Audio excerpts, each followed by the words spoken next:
Welcome to Life Partner by Casey Lee. This is The Dating Files, a series that examines real relationship dynamics with honesty and care. These scenarios are drawn for educational and reflection purposes, and details may be composite or anonymous to protect the individuals involved. By any measure, things were going well.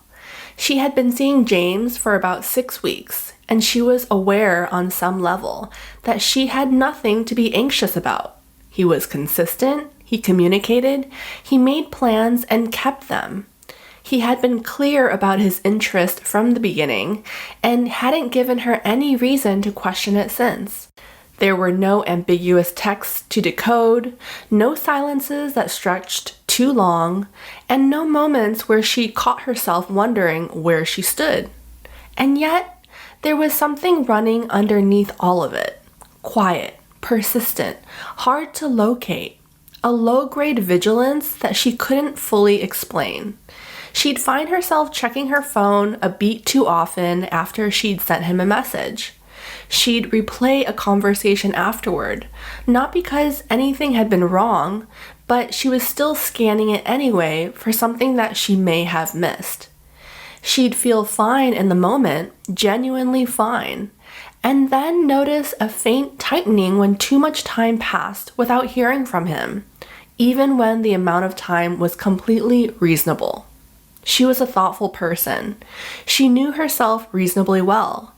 So she noticed what was happening and tried to address it rationally.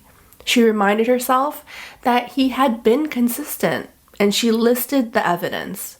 She told herself there was nothing to be anxious about, and the anxiety would ease briefly, but then return, unmoved by the reasoning and unchanged by the evidence. That's when she started to understand that the anxiety wasn't about James. It was about a conclusion she was waiting to confirm. Not a conclusion about who he was or what he had done, but a conclusion that she had been quietly bracing for her whole life in relationships. The conclusion that at some point, inevitably, the person would leave, that the interest would shift, that what felt stable now would turn out to have been temporary, and she would be left holding the version of herself that had let down her guard. She hadn't chosen the belief consciously.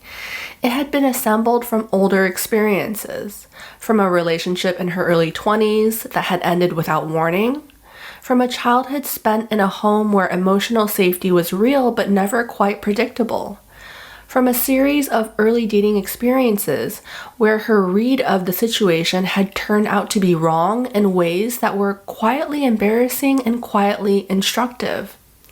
None of those experiences were dramatic in isolation, but collectively, they had produced a kind of working assumption that closeness came with a timer on it, and the right thing to do was to stay slightly ready. But James didn't create that assumption. He was simply close enough that it was all activated. And this is what makes this particular kind of anxiety so disorienting, because it doesn't fit the situation. It doesn't fit the person. The person is doing everything right and you know it. And the anxiety still continues anyway, because it was never really a response to him. It's a response to a pattern that was encoded before he even arrived, waiting to be triggered by the precise thing it was designed to protect against: genuine closeness with someone who might matter. And the cruelty of it, in a way, is that the anxiety intensifies not when things are going badly, but when things are going well, when the stakes rise, when the person becomes more real to you, more important, more present in your actual life. Because that's when the older part of you, the part that was there for the experiences that built the assumption, starts paying closer attention. And she recognized this gradually and with some discomfort. She recognized that the anxiety wasn't information about James.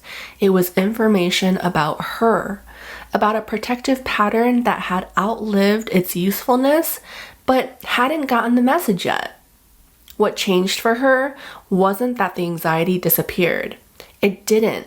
not quickly. What changed was how she related to it.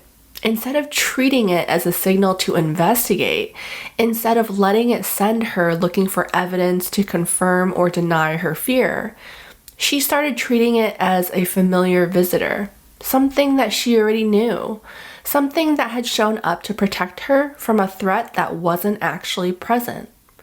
She started asking herself, what would I do right now if I were not anxious? And then she did that. Not performing the calm that she didn't feel, but she refused to let the anxiety make her decisions. She would feel the pull to check her phone, but she chose not to. She would feel the urge to ask a question that was designed to seek reassurance, and she chose to sit with the uncertainty instead. These small choices repeated were not a cure, but a practice. And what she found over time was that the anxiety had less to do with James the more that she stopped feeding it with reassurance-seeking behavior. Because that anxiety needed the behavior loop to sustain itself, the checking, the scanning, the subtle monitoring.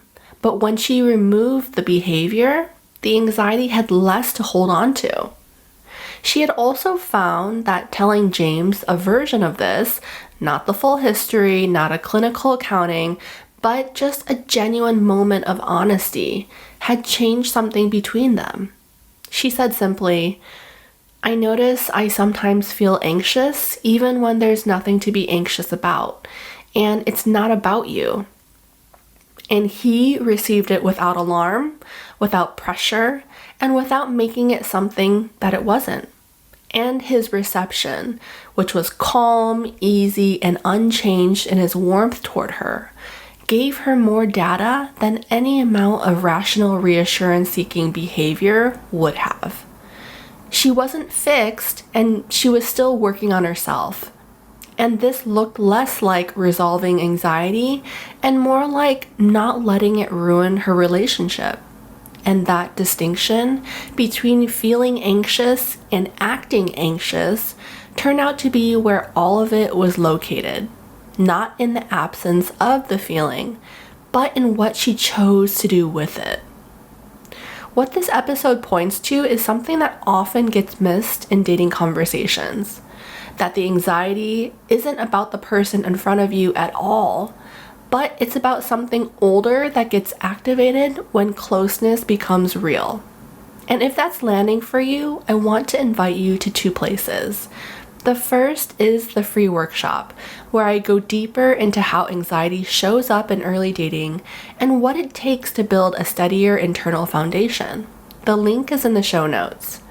And if you want to continue this in the private podcast, where I go into the specific internal work of distinguishing your anxiety from real information and how to stop letting it run your relationship, that continuation is waiting for you also in the show notes. This conversation is complete as it is. I'm really glad you're here. Stay steady and aligned with the relationship that you want.